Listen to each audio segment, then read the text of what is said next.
What is the basic building block of geometry? It's point, right? Is there any physical quantity of the point that we could measure? No, we cannot measure any physical quantity of the point. Why? Because the point is dimensionless. Now, the collection of points going endlessly in opposite directions is a line.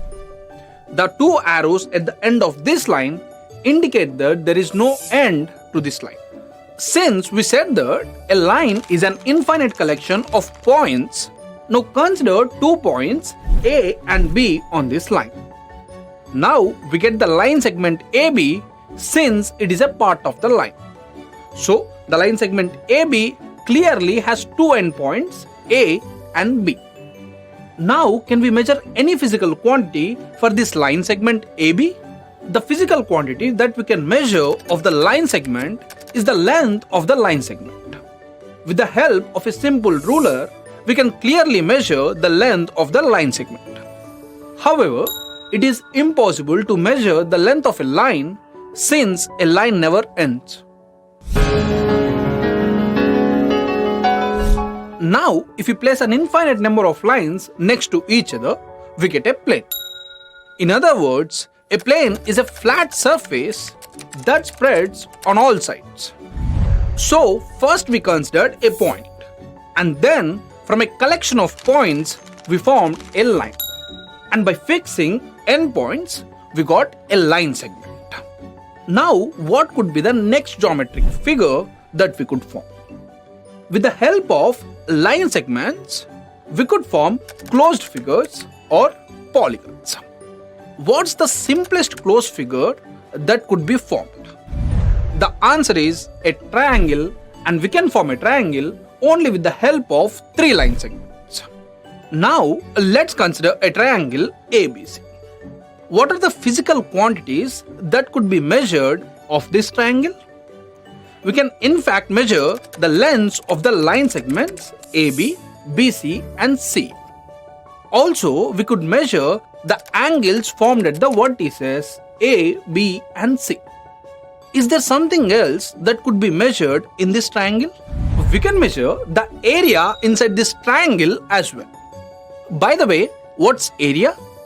The part of a plane enclosed by a simple closed figure is called a planar region corresponding to that figure. Now, the measure of that planar region is called its area. Just like we can measure the length of a line segment, but we cannot measure the length of a line.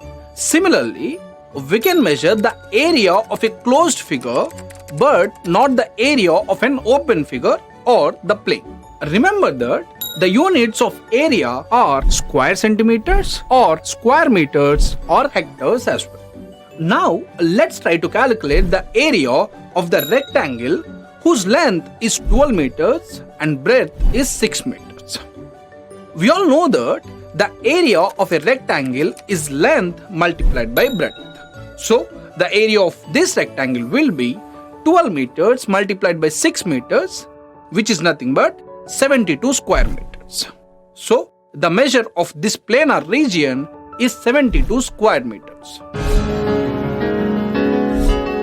Now, let's consider these two congruent triangles. Do you remember what congruence means? Two geometrical figures are said to be congruent if they are of same shape and same size. That is, they must overlap exactly. Since these two triangles are congruent, they must overlap exactly as well. Now, what can we say about the area of these two triangles? Their areas must be equal, since they overlap exactly, which implies that they enclose same amount of planar region in them. So, we can conclude that if two closed figures are congruent to each other, their areas will always be equal. Now, will this work the other way around? That is, if there are two geometric figures whose areas are equal, will those two figures be congruent? Let's understand this by considering an example. Consider two rectangles. This rectangle has dimensions of 12 meters by 4 meters and this rectangle has dimensions of 16 meters by 3 meters. Now let's find the areas of both these rectangles. The area of this rectangle will be 48 square meters and the area of this rectangle will be 48 square meters. So the areas of these two rectangles are equal. But we can clearly see that these two geometrical figures are not congruent since they do not overlap exactly. So we can conclude that if the areas of the two geometric figures are equal, those two geometrical figures need not be congruent. Now consider this geometric figure. Is it a square or a rectangle? It's neither of them, right? It's a combination of a square and a rectangle. Now, how can we find the area of such a combination? As we can clearly see, this figure consists of the planar region covered by the square as well as the rectangle. So, the area of this figure will be the sum of the areas of the square and the rectangle. To find the area of this figure, we have to find the area of the square and then the area of the rectangle, and finally we have to add both of them.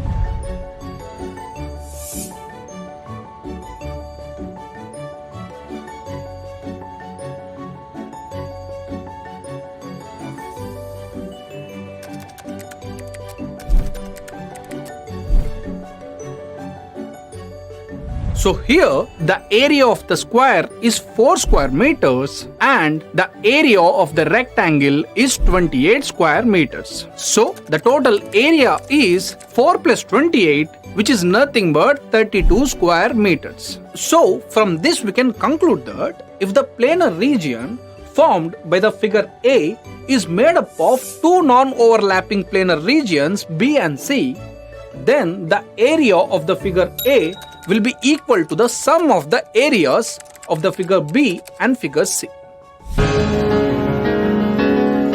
So friends, that's all for today. I hope you understood the concepts that we discussed today. Let's end our video by summarizing what we have learned so far. The collection of points going endlessly in opposite directions is a line. The measure of the planar region enclosed by a simple closed figure is its area.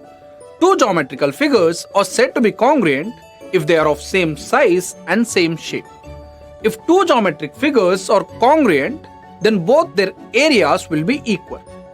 If the areas of two geometric closed figures is equal, they need not be congruent as well. If the planar region formed by the figure A is made of two non-overlapping planar regions B and C, then the area of the figure A is equal to the sum of the areas of figures B and C.